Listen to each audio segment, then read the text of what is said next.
Assalamu alaikum wa rahmatullahi ta'ala wa barakatuh. Thank you very much, Prof. Muhammad. First of all, I would like to thank our rector, Prof. Zul, for his presence and his support, and also Prof. Kamal for his great ideas. I think most of what I'm going to tell is like footnotes to what has been said by Prof. Kamal, Prof. Ibrahim, Prof. Luay, and Prof. Muhammad bin Nasser. And also, I'm very grateful that with this grace of Allah subhanahu wa ta'ala, I see here Prof. Luay and bin Nasser. I think we haven't seen each other for more than, I guess, 20 years or so. Brothers and sisters, I'm going to be brief as the time is running quickly. We'll talk about two things. I have many memories with Prof. Abdulhamid since 1992, and also in the last year of my tenure as the deputy rector, but I will not delve into this. I would like to talk about two things. One is little about the personality of Abdulhamid, and the other one is about the important ideas that we can benefit from Abdulhamid, Professor Abdulhamid, in our current situation of our university, or let's say of the movement of reform in the Islamic world. First of all, for Professor Abdulhamid, I can say that he is a man of a mission. He's a man who is born with a mission to reform the ummah. He's a person, if you read his some of his articles and books and works, and also those who wrote about him, you will find that Professor Abdulhamid is not only an academician, is not only a PhD holder, is not only an administrator, a manager, or a leader in an academic institution like IIUM, but he is also an intellectual, a person who carries or shoulders a big issue, a big problem, which is the problem of the Muslim Ummah.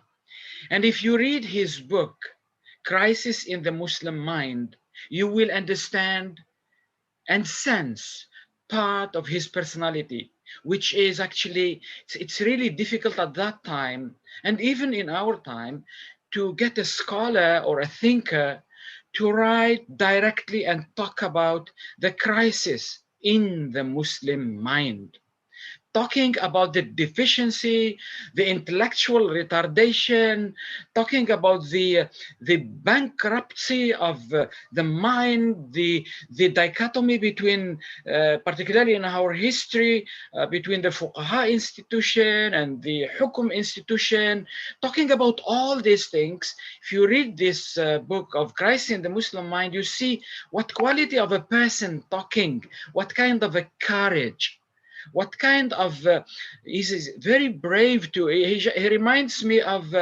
Malik bin Nabi when, in his time, when many scholars and many people who, reformists who were talking about the crisis of the Muslim Ummah, they were talking about pointing the finger to colonization, the colonizer. Then Malik bin Nabi come and talk about colonializability, talks about it's within our mind, it's within our culture, it's within our brain. We have to fix the situation here first. This book of Crisis in the Muslim Mind reminds me of that type of thinking. Now, Abdulhamid, Professor Abdulhamid also, if you look at his thought and his ideas, you will, particularly if you read the three books, Crisis in the Muslim Mind, Civilizational Quranic Worldview, and the crisis of the will and psychic of the Ummah. When you read these three books together, you understand that he has an approach, and he is advocating an approach to the reform of the Muslim Ummah. and he speak openly about the civilizational approach. He talks he talk clearly about the idea of the problem of the Muslim mind is a problem of methodology, is a problem of thought, of thinking, of reasoning, the problem of the methodology which we use to deal with issues, with problems of the ummah. There is partialization, there is segmentation, there is a sense of not understanding the whole composition of the problem. So from this idea of the crisis in the Muslim mind, a mind which loses its ijtihad dynamism, which loses its abilities to recollect and reclaim the maqasidic, value-based approach of Islam, there we got a problem. So he was saying that our issue is not an issue of material or money or resources. It is an issue of, it's an intellectual.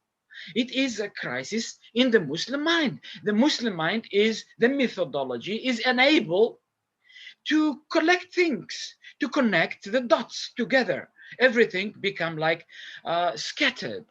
So from this idea, which he mooted in the crisis in the Muslim mind, and it's an intellectual crisis, the solution to the intellectual crisis will not be by looking at it from a political approach, a social approach, an economic approach. No, according to him, it is a methodological approach. And in this way, we need to talk about Islamization of knowledge. So Islamization of knowledge, in this understanding, is a methodological and epistemological attempt or approach. It is an approach, it is a process to revive back the dynamism of the Islamic methodology and the Muslim mind in addressing, understanding, analyzing, assessing, and synthesizing again to understand what's going on and provide solutions. So, to Islamization, according to Dr. Abdulhamid, to Prof. Abdulhamid, is more an epistemological, methodological issue where we need to reform the Muslim mind, to reform Islahul Fikr al-Islami, reform Islamic thought. In order to reform Islamic thought, we need this Islamization. And interestingly enough, to him, Islamization is not a mission to last forever. It is a mission and a phase of our endeavors to bring Ummah and Muslim mind to a level beyond Islamization. Islamization like a tool, a means, a process to enable the Muslim mind to reach a level of where he will possess the capabilities of ijtihad, of regaining back the dynamism. And that's what he calls asala mu'asira, means that the Muslim mind will be able to be contemporary and original. Means we don't need always to borrow from the West, because according to him, Islamization at this stage is we are just linked to the West, linked to the Western knowledge. We Islamize the Western knowledge, but that's not all in the process of reforming the Ummah. This is a phase, this is a stage. Once the Muslim mind recollects back and reclaims its intellectual capabilities, capacities, competencies, we move to another level. Means Islamization of knowledge is a process to deliver us to become originally thinkers or thinking or mujtahid. Means and how to do this according to Prof. Abdulhamid, we go to his second book. He's talking about the urgency and the need for the Quranic civilizational worldview.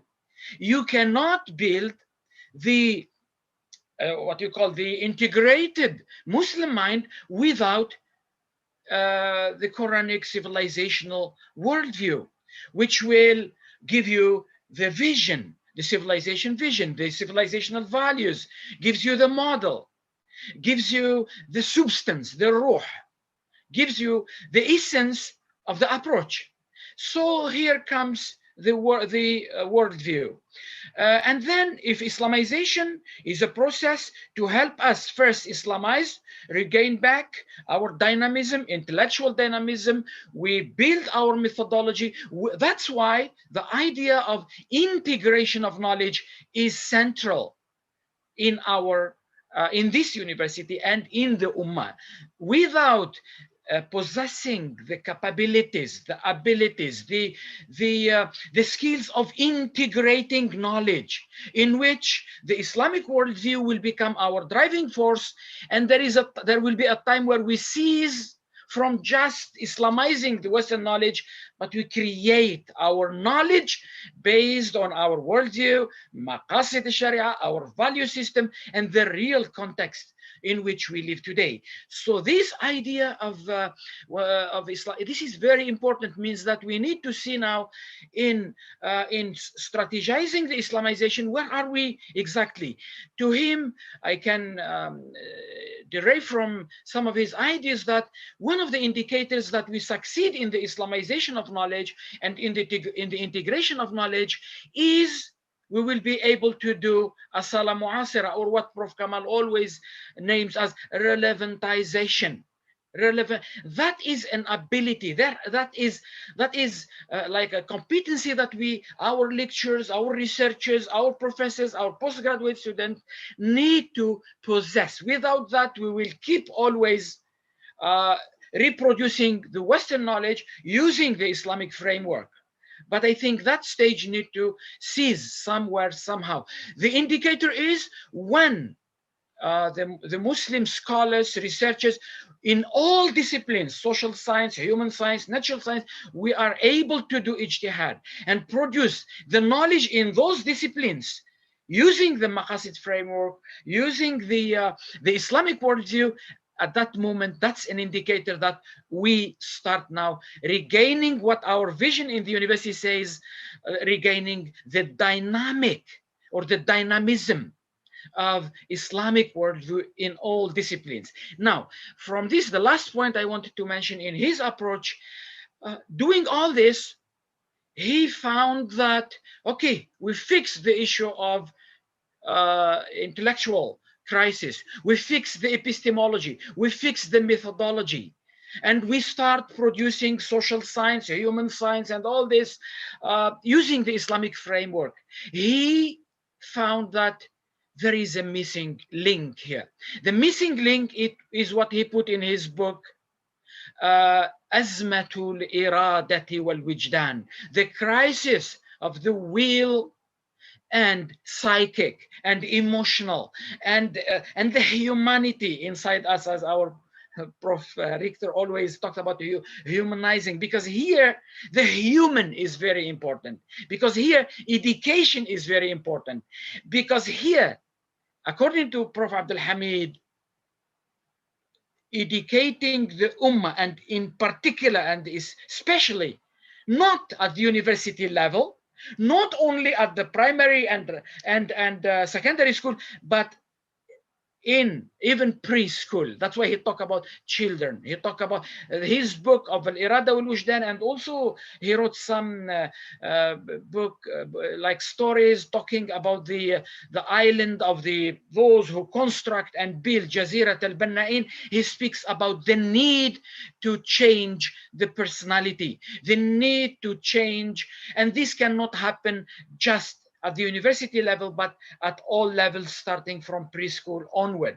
This is why, brothers and sisters, when we talk about Professor Abdulhamid AbuSulayman, we need to look at it also from a system analysis perspective, so that we can appreciate the approach in totality. What is great also about Professor Abdulhamid, he gave examples of his own about his understanding of integration of knowledge, and he put it in his book, the book on Islamic theory of international relations, where he applied this approach and this worldview, and also in his theory on Islamic economics, in which also, and recently, in the recent years, actually, he started applying that approach of integration in various issues that face Ummah today, like the issue of beating the woman, and the issue of Ridda, the issue of human rights, the issue of Hajj, many things. Means he start translating